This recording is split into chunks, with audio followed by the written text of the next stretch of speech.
Hi, my name is Yasmin Tarehi, and this is Gateways to Awakening, where we host one-on-one conversations with leading experts in wellness, well-being, and spirituality.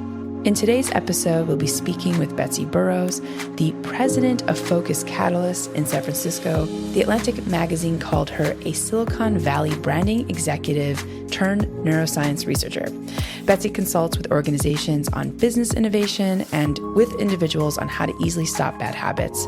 Even though her first book is for businesses, surprisingly, she used every technique in it to make it easy, effortless, and fun for her to change one bad habit after another, all the way up to and including easily losing 90 pounds. Her second book is Do You Have a Scaredy Cat Brain? 52 Ways to Soothe a Scaredy Cat Brain, based on the neuroscience of cortisol and dopamine, which will be available in 2022. I'm so excited to welcome Betsy to the show, especially since I just partook in a FocusCatalyst session, and I can't wait to dive in and share the results with you. Welcome to the show, Betsy. Great to be here. So, Betsy, before we dive into your work, I'd love for you to just define some terms that we're going to be using today. So, for folks who may not know what dopamine is, or who might know what it is but need a refresher, I'd love for you to just kick it off and talk to us about what exactly is dopamine.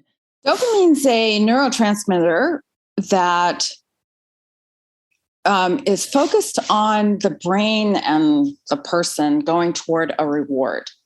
One of the most interesting research papers that I read was how dopamine, like 10,000 years ago on the savannah, was really hard to find food and water. And the brain was designed so that when people were like about 70% to goal, 70% to finding that thing, they got a hit of dopamine to keep going. So dopamine is all tied into the brain looking for and expecting reward. Got it. And Betsy, why is dopamine such an important neurotransmitter? What are like some other important neurotransmitters for us to understand as well as we kind of dive into this topic? Well, cortisol and dopamine, I talk about them a lot together because they really affect the brain in kind of two opposite ways. So cortisol is actually the fight or flight neurotransmitter. It's meant to get you to run away from a tiger really fast. And in order to do that, what the body does when it gets a hit of cortisol, which is some kind of a threat, the mind and the body are experiencing some sense of threat. It could be a real threat or it could be imaginary threat. You might have your boss look at you funny on a Zoom call and immediately think they're going to fire you. That's the kind of thing that used to happen to me. I have a very sensitive threat response threshold. So you have this hit of cortisol, you're freaked out. Sometimes you don't even know why. And what happens is, in order to get you to fight or flight right away, the brain shunts the blood and oxygen that's going into your rational prefrontal cortex brain to your arms and legs so that you will run away or you will fight. And if you're not being chased by tigers at the time, you really need to get your brain back onto dopamine instead of cortisol really, really fast. And so when your brain is running on dopamine, and dopamine feels good, it's a state of being expecting a reward in the future, and you feel good. Your brain becomes fully oxygenated and working effectively, and then you can do problem solving much more effectively. So what I like to say to people is just always remember that cortisol makes you stupid and dopamine makes you smart. Yeah, it's such a powerful thing to understand because I think so many people show up to work and there's just a level of like constant anxiety, I think, running through most corporations right now. And the reminder that like actually having cortisol makes you stupid is just also a reminder to managers and to leadership to create environments where people can, can be more relaxed to do their best work. And I think if they don't have spaces where they can do their best work, they have to create them, right? By hacks. And so that's what I love. Your work is focused purely on giving individuals the toolkit and the framework to be able to really kind of what you've called dopamize their cortisol and switch into a dopamine state. So I want to dive into your process called the FocusCatalyst process, which I had the pleasure of partaking in recently. So before we dive into what the work between the two of us was like, I'd love for you to just tell the audience what this process is like and what the end goal is. Well, I'll tell you a little bit of a history about how I came up with it. It was back over 20 years ago, and I had my own ad agency, and I was working with a client. And without the long backstory, I basically woke up one morning, and it was like I had a full download of everything of the branding and the positioning of the company. The tagline, the headline and layout and message of the first ad, the logo, everything came to me in a flash. And I knew immediately it was the right answer. I went to the client. We sat in his office and screamed for the longest time because we both knew it was the answer. It was executed exactly as it came to me that morning. And it took that company from a 35 share to a 50 share, basically overnight. People in Silicon Valley talked about it for years. And I was sort of blown away by the whole thing. I ended up as the chief marketing officer at this company, and actually lightning struck twice for a new campaign for them in quite a similar way. But by then I actually did something to make that happen.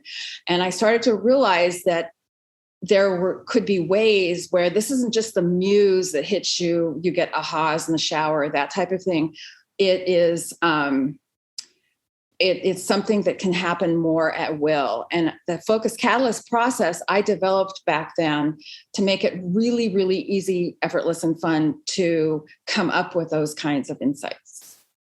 And it's all based, that's what got me into studying neuroscience. I really wanted to find out what is actually going on in the brain when you get those flashes of insight in the shower or a walk or a hike or a drive. Amazing. So you created a system to essentially replicate this inspired insight. And can you walk us through that process? And you can give an example from our session, or maybe a favorite example that you've had with a previous client or company. Sure. By the way, I did a 2013 TEDx talk on this.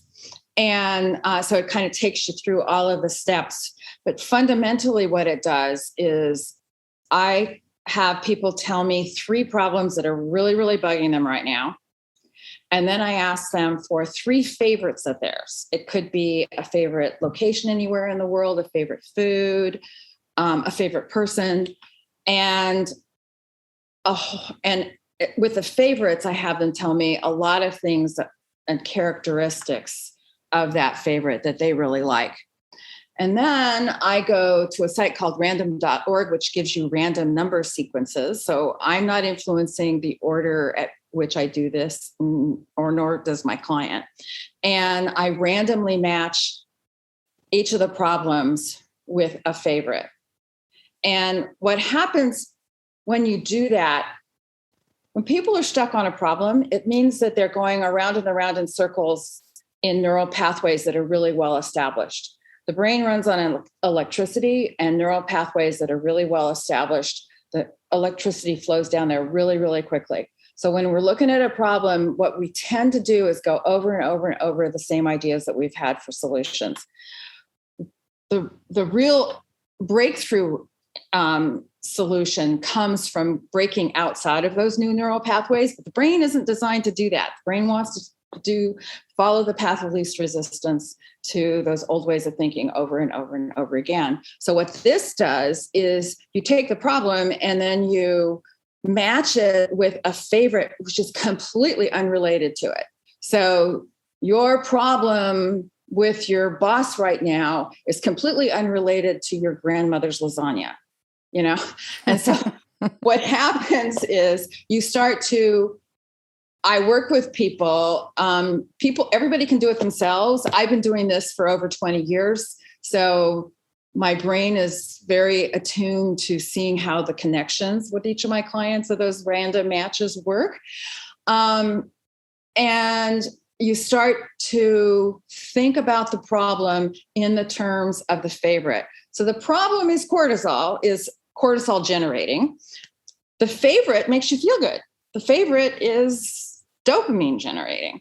So what happens is when you do this process, you are dopaminizing your problem and causing your thinking about the problem to be running on dopamine and not on cortisol. One of the things that's crazy about cortisol and fight or flight is cortisol is designed that when you feel a threat, then it tells the brain to look for more threats. And the deal is it can be a real threat or it can be imagined threat.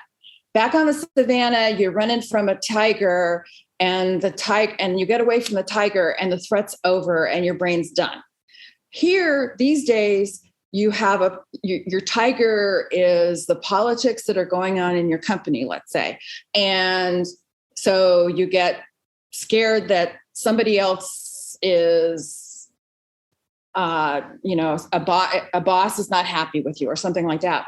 And your brain freaks out. And if you stay in cortisol, you will start to think more and more reasons why that's true. You'll start to think about other people that you work with and they're out to get you too.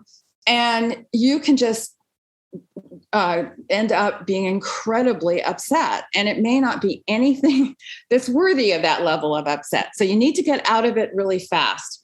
My thing is I have several techniques, and the FocusCatalyst technique is one of them for flipping you out of cortisol and into dopamine really, really fast. I'm all for meditation. I'm all for deep breathing. A lot of times I find I can't access those kinds of techniques when I'm really freaked out. And instead I can do one of these techniques and I can immediately flip my brain from running on cortisol to running on dopamine. Yeah, I want to dive into our session using this process because it was incredibly powerful for me. And I think it would also help the audience understand what it means, right? So, when we connected and did this session together, I came up with the 3 problems that you asked me, and then you'd also ask me the 3 favorites. And it's so funny, like what comes up in real time, right? You said, don't think about it, just answer. And so we can use one of the problems and then the favorite that was matched to it to give people an idea. And so the problem was I felt like I didn't have enough time to do my creative work. I wasn't prioritizing it. I have a couple other, creative careers outside of my primary career. I also felt like I was embarrassed about how much I get done, and that I sort of shied away from telling people how much I get done, which, believe it or not, they don't sound like problems, but they actually are. And then the favorites that I had, things that I just loved, right? Like things that would create dopamine in my brain are like the people that I love, the people that get me, that want the best for me, conversations with friendships, with friends, and then my relationships, the time that I have with my partner. And, we can go on and on, being more vulnerable, having more dinner parties. And so what we did was we connected the problem with a favorite, which is something that I normally wouldn't do, right? I felt like I didn't have enough time to do my creative work, and all of a sudden, I started thinking about things that were very unrelated, things that made me happy, that were my favorite things. So what we came up with, and Betsy, feel free to chime in and interrupt me anytime here. Sure. But what we came up with in the brainstorming session was to have way more dinner parties and time with friends to potentially collaborate on creative work, and then bringing all these worlds together, teaching my community how to be more productive, how to be more creative, and really kind of hone in on this superpower. So, I mean, these are just some ideas, but I'll also, ask you what you thought, during our session. Right. Well, the thing is what was going on around in your head that was causing the cortisol activation was thinking about you don't have enough time, you're not prioritizing it, you really want to do creative work.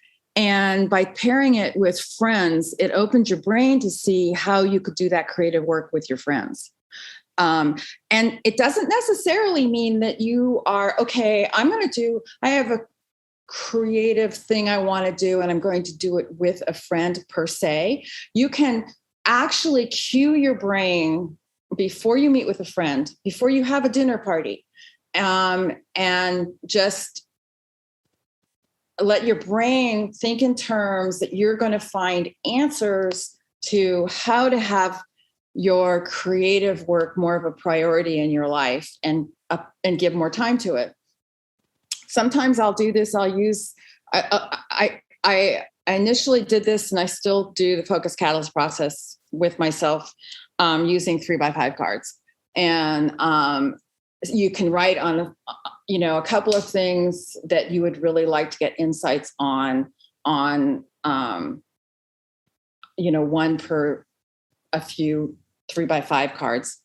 And you can write a favorite on the back of each of those cards.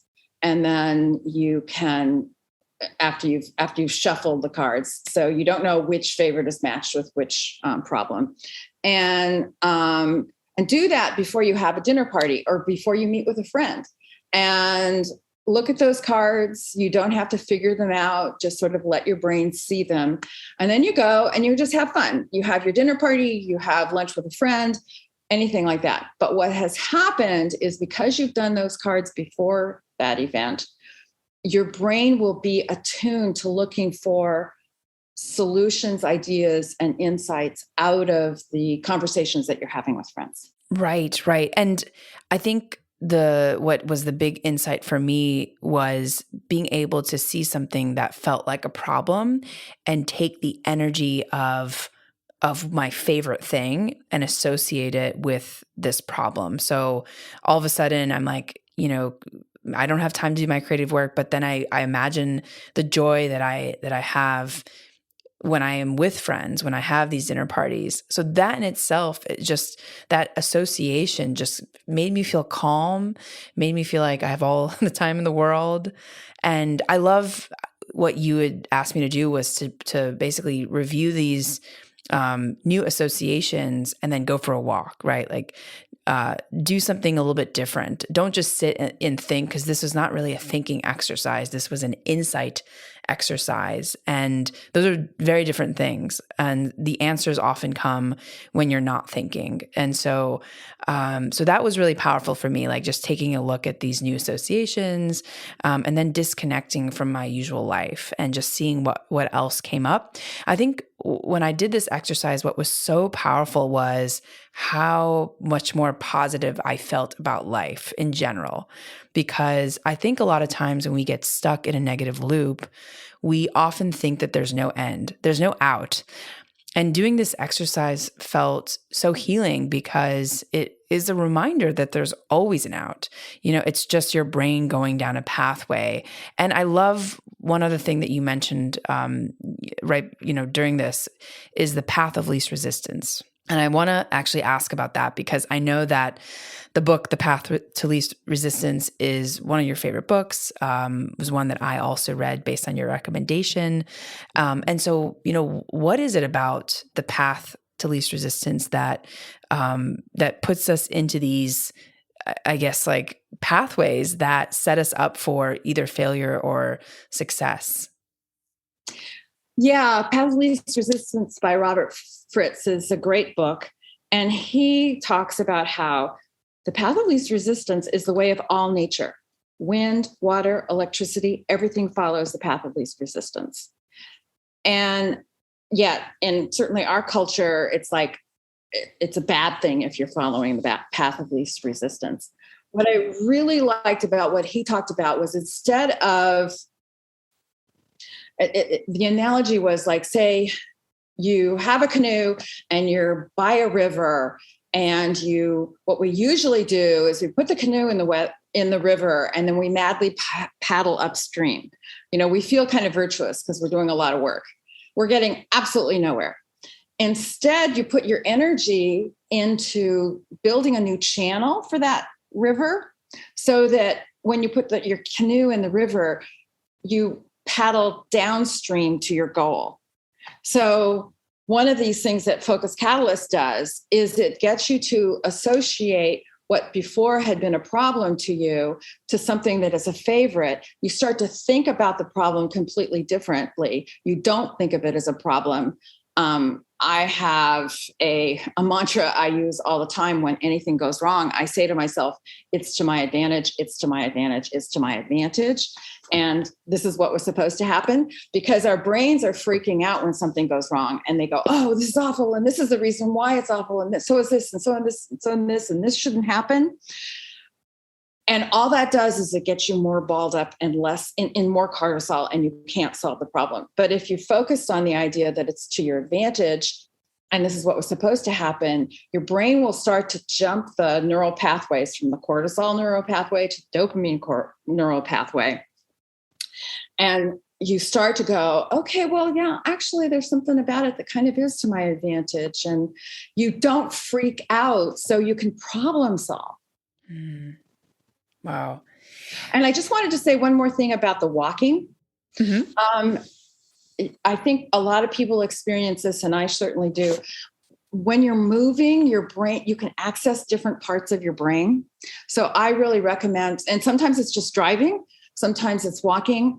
I have had an all-day strategy session with clients where I take them on the Amtrak train from San Francisco to Yosemite and back in one day, and go through all my techniques on the train. And then we hike around Yosemite for a couple of hours, and it just opens your brain up to new ways of thinking. Wow. So yeah, that's a technique that I have a chapter in my FocusCatalyst book that I call Park and Ride. And that's because I found that if I'm moving around, I get better insights. And I also can work more effectively when I'm moving around than sitting at a desk all day. Luckily, I have work that doesn't have to make me sit at a desk all day. And more people are having that kind of work. So Park and Ride for me is, I'll get in my car and I'll flip a coin on whether I turn to the right or the left. And then I'll drive for a specific period of time, 5 minutes, 10 minutes. Mm. And then when the timer goes off, I park at the first safe place to park. And I get out and do a little walk. And when I get back to the car, I do a little more work in the car. And then I repeat. And what that does is it just keeps my brain constantly engaged. It keeps it freed from cortisol. It's kind of like a game. It's fun. I love using a random element to it because that makes it kind of fun. And there's something really interesting about random, but that's a whole nother story. So yeah, moving around, whether it's going and taking the train to Yosemite and back, or it's just driving around your neighborhood. Some of the best work I get done, when I go on errands, I'll do a little work in the car before I get out of and go into the store, and a little work when I come back. And my brain feels kind of free and happy when I do that, and it serves up better solutions that way. That's amazing. And I think a lot of us are just spending way too much time at home, which is probably preventing us from honestly having more creative insight and inspiration throughout the day. I can just anecdotally share that so many of my friends seem like they're overworked and just frankly, like there's a level of, I wouldn't say boredom, but there's not the same inspiration I think that there was pre-pandemic. So I think that this exercise is actually more important now than ever. And it can be done with walking. You don't have to do it in a car.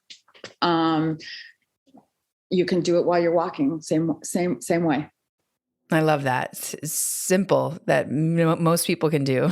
Yeah. Yeah. So, Betsy, you were also able to use your neuro hacks to lose a lot of weight and curb your eating.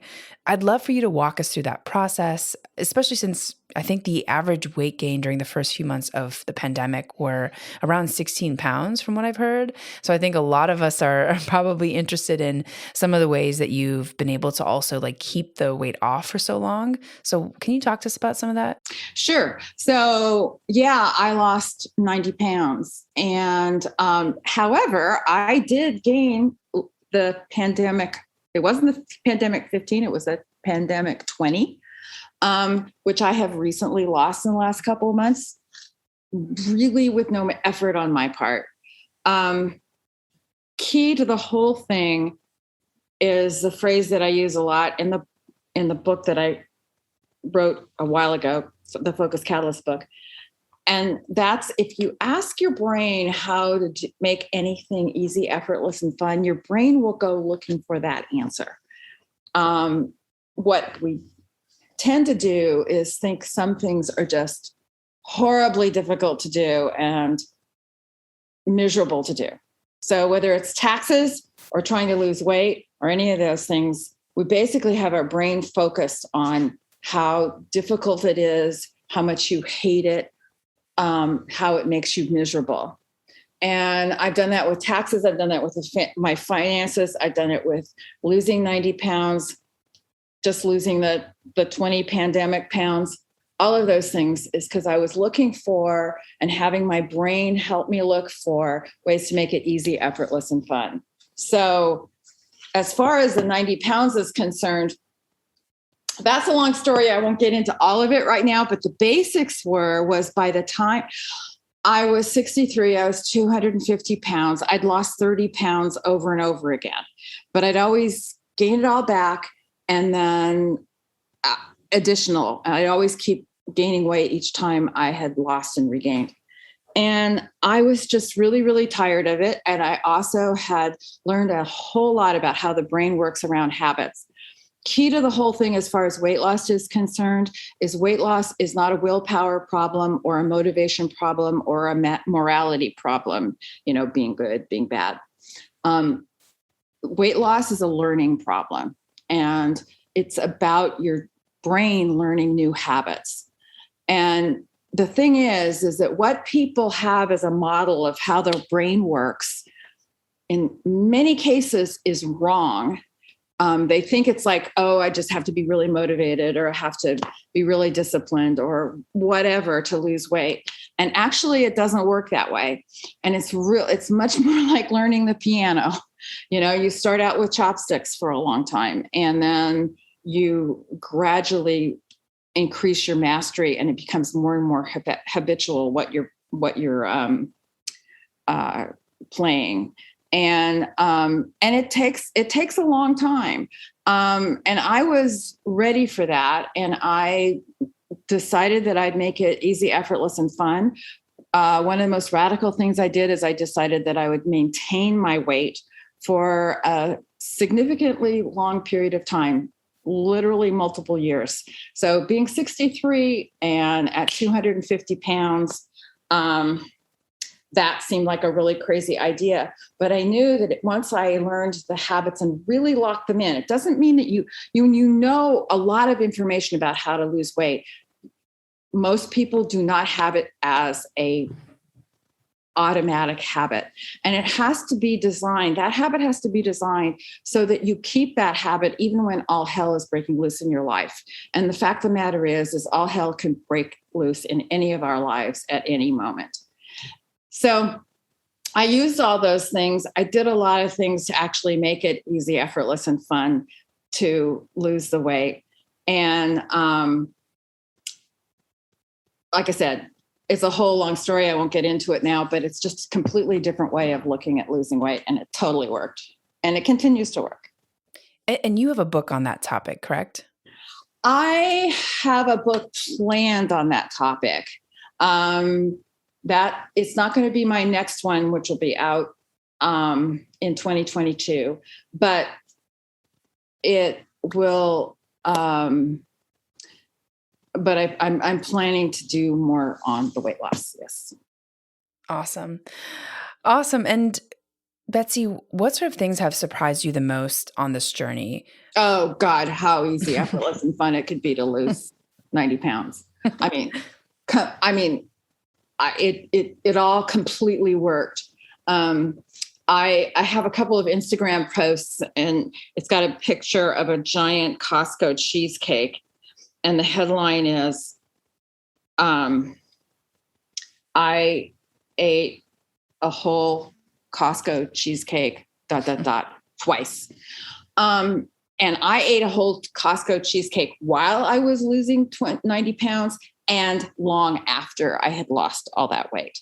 My brain does not work around eating and assumptions about what I'm doing and beating myself up or any of that. That doesn't happen anymore. And I can still go and eat myself silly today. And I have no voices in my head yelling at me like they used to, which was, you're going to gain it all back. You're going to gain it all back. You're going to gain it all back. Because those voices were an order to my brain. It was telling my brain to gain it all back. And it did. Those voices are gone now. I mean, I'm completely free from them. It's insane. And the pandemic, losing the pandemic 20 was exact example of that. Wow. Betsy, can you give us one example of like a new habit that you created to keep the weight off? I weigh myself every day. And I know there's a lot of talk about how you shouldn't weigh yourself every day. But it's a feedback loop for me. And one of the reasons why I feel so confident about keeping the weight off and why I didn't freak out about the pandemic weight gain is because I understand how my body weight fluctuates. For example, kind of drives me crazy when people go, oh my God, I gained a half a pound. People don't understand that 1 cup of water is a half a pound. And your weight naturally fluctuates probably about 5 pounds on a continual basis when you're staying the same weight. And what happens is people notice that it goes up a half a pound or a pound or 5 pounds, and they completely freak out. The brain gets completely focused on the fact that they're going to gain it all back. And that's like an order to the brain, and the brain goes and gains it all back. I weigh myself every day. So even if I do go way off track, I still feel great about myself because I get on the scale the next day. And I can eat myself silly and gain 5 pounds. And then I just watch the weight just come completely off, like in the next week. And I've done that over and over and over again for a lot of years. I'm very secure and confident in knowing how to manage my body that way. Wow. I'm so curious. I think we can do a whole podcast just about that because I think we will have to when I even while I'm in the process of writing the weight loss book. Yes, definitely. I mean, I think I read somewhere that like over 90% of women are not happy with how they look, which is so sad. And just frankly, where we're at in society today. So I think that this information, to not have those voices in your head, to not have any judgment, I think is incredibly powerful. And it is not taken care of by the typical advice that also drives me crazy, which is, oh, don't talk so mean to yourself. You'd never say that to a friend. Well, that doesn't change your behavior at all. the other advice I don't like is, just go take a bubble bath or do your nails. Women get cold. And it is not about that at all. And that's what I mean. People have models in their head about the way they think the brain works, and it's not the way the brain works. And so they keep beating themselves up and beating their head against a wall, doing a behavior that doesn't work with the brain. The reason why I was able to lose the 90 pounds is because I knew how the brain worked. I knew how habits worked, and I made the changes based on that knowledge. Amazing. Well, we can't wait to read your book when it comes out. So, Betsy, what are some books or resources that have inspired you on this path? I've told you that every book that you've recommended is one that I've read, and I've just bought the latest book that you recommended. I think that you have such a great insight into the books and resources that are really groundbreaking in terms of being able to live a better life. So yeah, I'd love for you to share. Happy to share those. The thing that really changed my mind was probably back in the late 90s, being in Silicon Valley at a big auditorium at the company SAP. And David Rock spoke to a standing room only audience. David Rock founded the Neuro Leadership Institute. He has a PhD in neuroscience, and his thinking about the brain made a huge difference. He talked in that, I can still remember, I have a picture in my mind, him in that talk and talking about threat response and how the brain works around threat response. And I suddenly realized that things were freaking me out, like my boss looking at me funny, was just my brain's threat response. Instead, for me, the way I was interpreting it was the feeling was so strong, that threat response was so strong, I got such a big hit of cortisol that I interpreted that to mean that what I was afraid was going on was true. And again, the brain then, when it's in threat response, like I said before, it keeps looking for more. Its job is to keep looking for more threats. So you just kind of keep building and building on it. And I remember hearing that from him, and it was like, the clouds parted kind of thing. And I went, whoa. So I got into his work. He wrote a book called Your Brain at Work. He has a new updated version. It is brilliant. It goes through a typical life of a couple of people at work. And each chapter is a different day part, like from the time they get up until the time they leave for work.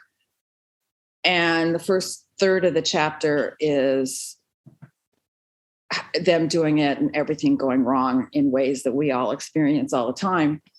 And then the middle part of the chapter is he describes how the brain works. What's the actual thing that's going on in the brain? And then the third part of the chapter is going through that same day part with those two people, understanding how the brain works and managing it in the right way, according to how the brain actually works, and then things working out so much better. That it's really easy, accessible neuroscience. It is terrific. So I would highly recommend that. And then also a couple of people that are doing amazing work are Dan Sullivan, who is head of strategic coach, and Benjamin Hardy. Dan is 77 now, and at age 70, he started a 25-year plan to write a book a quarter, so 100 books until he was 95, although he's planning to live to 158. And when I heard him talk about that, it transformed my life. I was in my 60s. I had found myself waking up in the morning thinking I have a good 10 or 20 years left. And I knew my brain well enough that was not a good thing to keep in my head. And so when he started a 25-year plan at age 70, and I was maybe in my late 60s by then or something like that, and I decided to have a 25-year plan. Maybe I was 70 at the time, and till I was 95. And it transformed my life.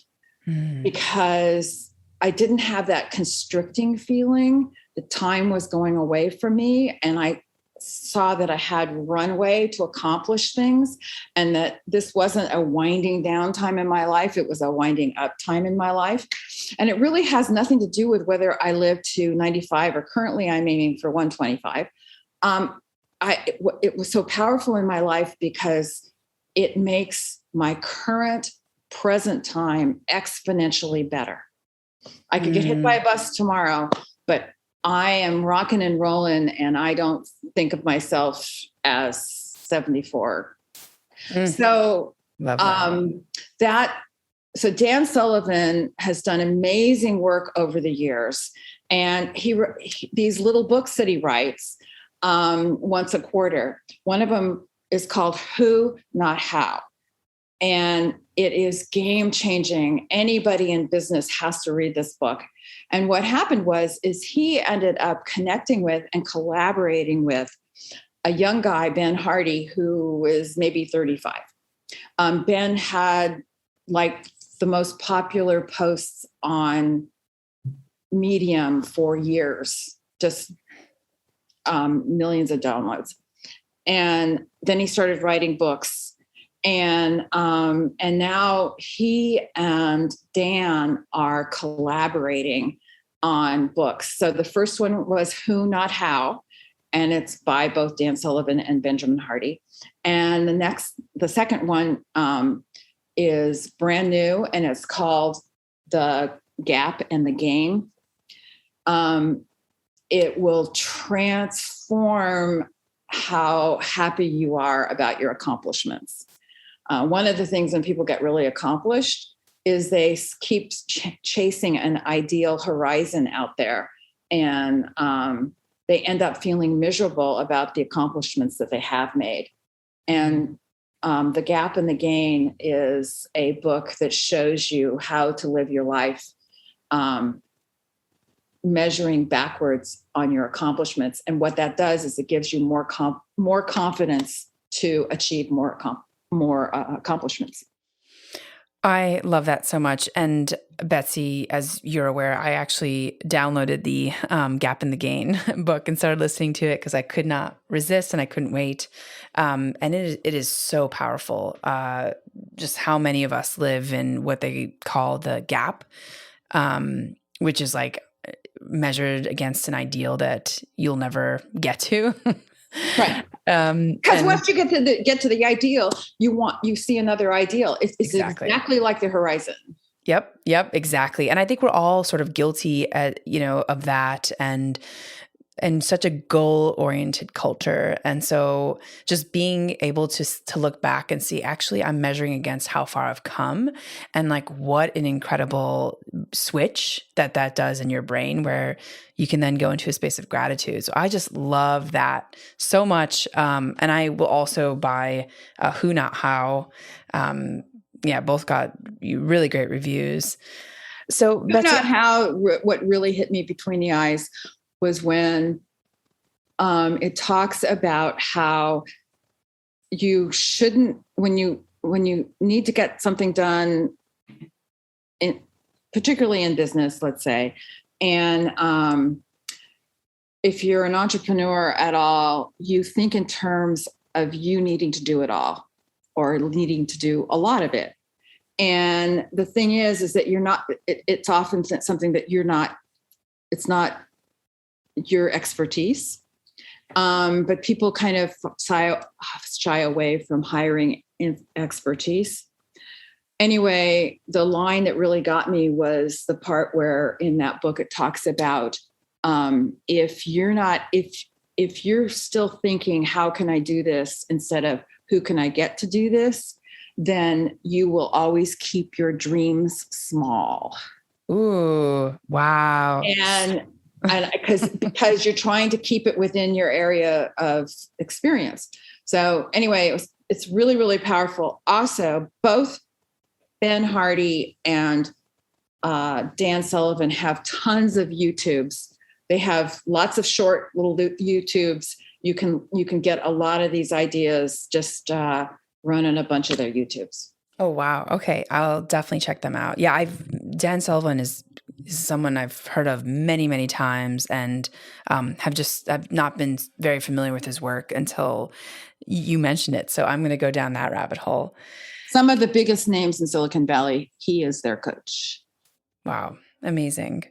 Well, Betsy, we are almost at time, but I just wanted to ask one last question. What do you want to tell our listeners about their health, wellness, well-being? What's sort of like your main takeaway? Ask your brain how to do it easy, effortless, and fun. I love that. Yes, I love just asking for that and finding it, right? Because I think you had mentioned that your brain looks for what you're looking for. So what you're paying attention to. So I love that so much. And where can people find you? You have a couple books and you've got another one coming out soon. What's the best place for people to navigate and find you? My website is FocusCatalyst.com. That's Great. probably the best place. Awesome. Well, Betsy, thank you so much for your time. This was just such an enlightening conversation. I feel like we only scratched the surface and there's so much depth and knowledge in your brain, really. And there's just so many things that I still have questions about. I'm sure our audience does as well. So they can navigate to FocusCatalyst. It's FOCUS, Catalyst, CATALYST.com for those of you who want to check it out. And then I guess if there's any other workshops or anything that you might be offering in the future, we'll check it out there if there's anything else. But thank you so much for your time, Betsy. Fantastic. Very fun. Likewise.